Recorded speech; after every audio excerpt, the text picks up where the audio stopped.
je suis venue vous raconter une histoire.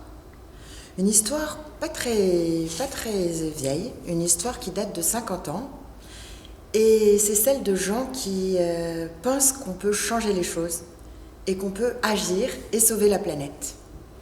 Je me présente, je suis Luce Amsel, je suis en conversion en phytothérapie et surtout et avant tout, je suis la maman de deux enfants, de grands enfants, une fille et un garçon qui sont aussi engagés en écologie. J'ai mon fils qui était jusqu'il y a 3 ans au conservatoire, dans ce même conservatoire ici où nous sommes, en théâtre. Et de mon côté, depuis mes 5 ans jusqu'à mes 18 ans, j'étais au conservatoire à Marseille, en piano. Donc j'ai un petit lien, une petite émotion à me retrouver ici, dans cet endroit, près de ce piano. Et en même temps, avec cette petite émotion, cette petite Madeleine de Proust qui me fait me rappeler de ces moments de stress intense que j'ai jamais revécu depuis, et vous devez tous les connaître, ces moments de concours où les jambes flageolent, où l'esprit devient vitreux, où on appelle son nom et on a l'impression d'être dans du coton. Et ces moments de grande angoisse au moment du concours et qui s'évanouit à partir du moment où on joue, je les ai jamais retrouvés avec une telle intensité, malgré toutes les aventures qui me sont arrivées depuis dans ma vie, en risque et en danger ou en autre sortie de zone de confort. Donc voilà, un petit lien particulier avec ce piano et ce conservatoire. Depuis, je pense que je suis toute petite, mes parents m'ont bercée dans une atmosphère liée à la sensibilisation à la nature. Ce qui m'a permis, ou ce qui m'a éveillée, quand j'ai eu mes propres enfants, avoir cette envie de les faire se rapprocher aussi de la nature, que ce soit la nature préservée près des villes, comme la nature beaucoup plus extrême, et les sensibiliser aux plantes et aux espèces faune et flore mélangées. Ce qui m'a poussée justement, quand ils sont nés, à partir habiter dans un tout petit village, à Valençol, au milieu des lavandes, et à cet endroit-là, de les sensibiliser aussi avec non seulement la nature, mais tout ce qui était environnement climatique. Et puis petit à petit, moi aussi, grâce à eux, prendre conscience de l'urgence climatique dans laquelle on est. C'est le but de cette conversation que j'ai avec vous, c'est parler justement de cette prise de conscience. Petit à petit, écouter les scientifiques, se réveiller et écouter le GIEC. Par exemple, la partie française du GIEC qui annonce que à la fin du siècle, on aura franchi les plus 7 degrés, ce qui fait qu'entre les 2 prévus et les 7 degrés, la différence, c'est la vie et la mort. Prendre conscience que des milliers d'espèces ont disparu depuis le siècle dernier et qu'un quart des espèces restantes sont menacées d'extinction d'ici la fin de notre siècle à nous, dans les quelques décennies qui viennent. Et devant cet état de fait, comment réagir ? Comment réagir ? Est-ce qu'on s'intègre dans ce processus ? Est-ce qu'on le nie ? Est-ce qu'on agit ?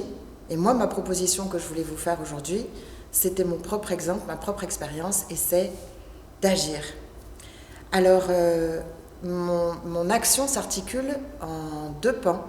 La première, c'est d'agir de manière locale, puisque 25% des solutions pour réduire nos émissions de gaz à effet de serre se passent au niveau local. Donc, ça passe par la gestion des déchets, par 1000 choses que chacun à son échelle peut diminuer ou modifier. Pour moi, ça a été énormément, et c'est un pan très, très important de ma vie quotidienne aujourd'hui, et depuis que j'ai eu mes enfants, c'est un exemple, mais c'est faire ses produits naturels soi-même. Ce qui a plusieurs grilles de lecture. Diminuer les emballages, utiliser des produits sains, qu'on maîtrise, savoir ce qui est allergène et pas allergène, savoir exactement ce qu'on utilise, faire du bien à sa santé, être fier aussi de produits qu'on peut réaliser et avoir une meilleure maîtrise sur les quantités, le gaspillage. Et ça vaut dans les produits naturels cosmétiques, d'entretien, d'alimentation. Et toute cette palette de choses qu'on peut faire, on peut la faire aussi collectivement, ensemble. Et cette partie collective est pour moi très intéressante, parce qu'elle elle permet non seulement d'accentuer le niveau ludique, d'accentuer le lien social qu'on peut avoir avec les personnes, d'augmenter ses idées et d'utiliser cette merveilleuse ressource qu'on a tous à notre disposition en se parlant les uns les autres, c'est l'intelligence collective. Être ensemble pour faire plusieurs de choses. Encore une fois, notre force, c'est notre nombre. Et plus on est à essaimer ce genre d'idées, plus on sera, plus nombreux on sera, plus fort on se sentira et plus forte sera notre action. L'autre pan d'action qui m'est apparu et que je voulais partager avec vous, c'est la volonté de s'engager. C'est-à-dire de passer de la théorie à la pratique, de passer des idées à l'engagement. Et pour moi, ça a été quelque chose de salvateur. Au lieu de rester inerte et avec cette espèce de chape de plomb sur les épaules, d'entendre constamment les scientifiques nous rappeler, hurler et avoir cette impression que les gouvernements, les industries, les collectivités, les individus, notre propre cercle ne réagissent pas à ces appels. Agir nous permet justement de sortir de cette espèce de cocon qui nous cristallise et qui nous empêche d'agir, qui nous handicape complètement. L'action peut passer par diverses choses et en particulier au niveau local.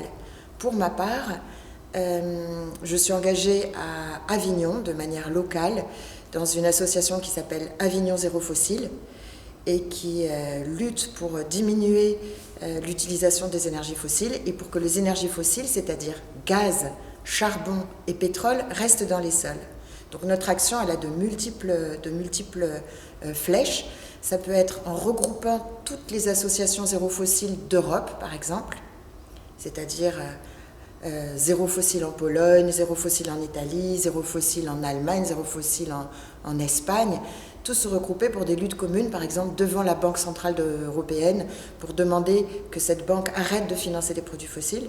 Ça peut être des actions au niveau local, pour demander qu'on arrête, que les banques interdisent le financement d'actions qui tendraient à utiliser de nouveau ces ressources fossiles, alors qu'on sait que ce n'est pas une solution, que les ressources fossiles vont s'effondrer.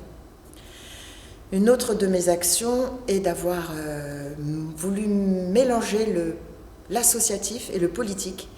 Et ça fait donc plus d'1 an que j'ai intégré le groupe Europe Écologie Les Verts pour que les leviers d'action soient multiples. C'est-à-dire pas uniquement dans le blocage, la résistance, mais également dans la prise de décision et dans l'écriture des lois et dans les propositions pour mon territoire.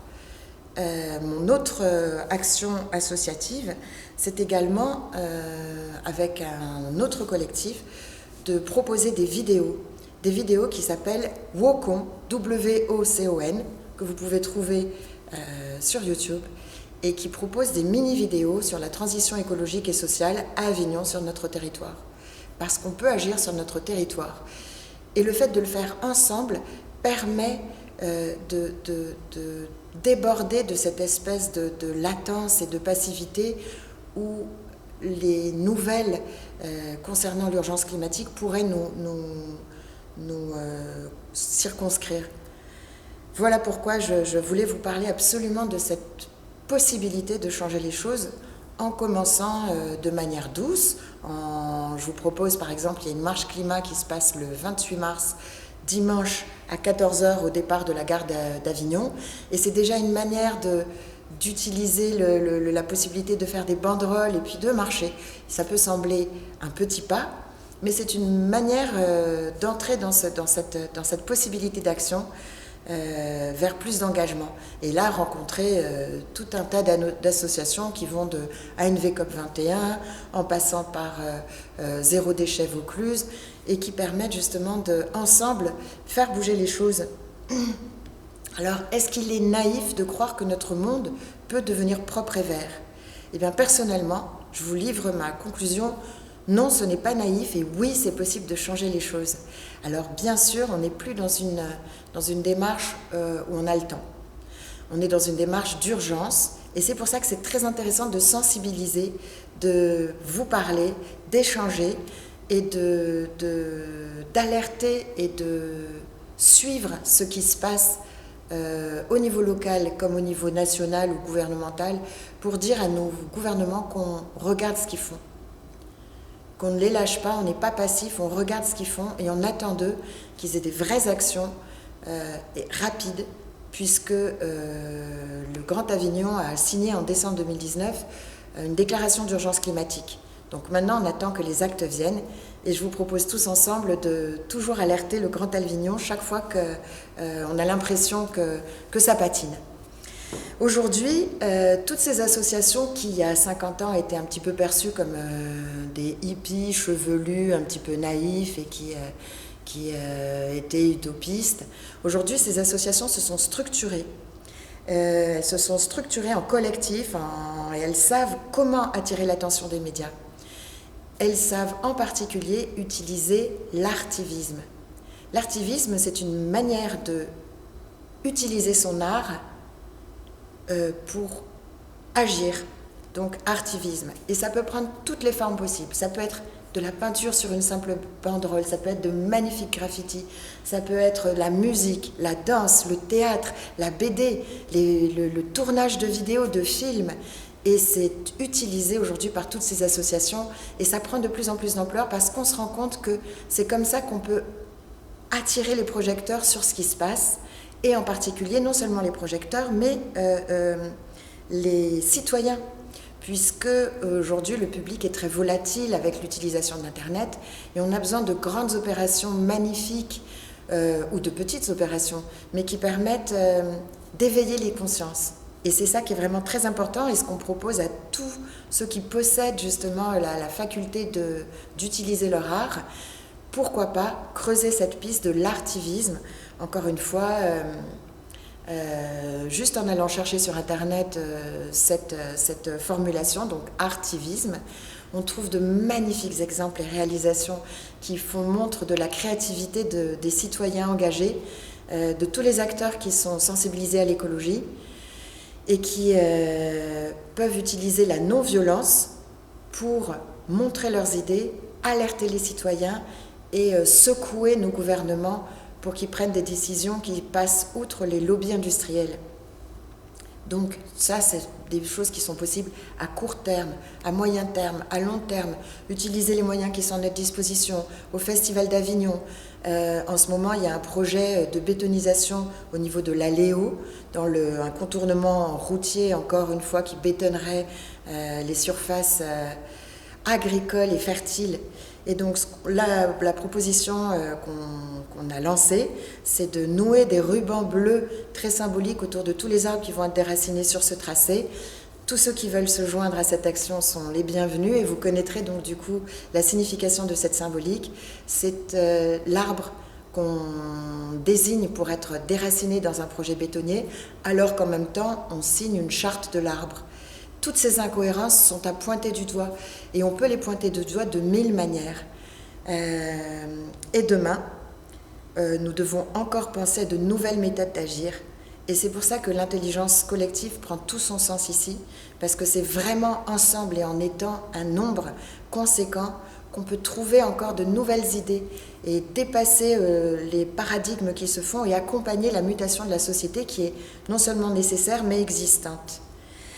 Et puis, nous sommes chacun un maillon essentiel de la prise de conscience mondiale de l'urgence d'agir pour le climat et la préservation de la nature. Chacun peut contribuer à son échelle individuelle, ses amis, sa famille et d'autres cercles à partager cette prise de conscience et partager ses positions. Je voulais finir en en vous proposant cette citation d'André Comte-Sponville, que je trouve très juste et très pertinente, qui dit qu'il vaut mieux penser que se lamenter et qu'il vaut mieux agir que trembler. Merci beaucoup.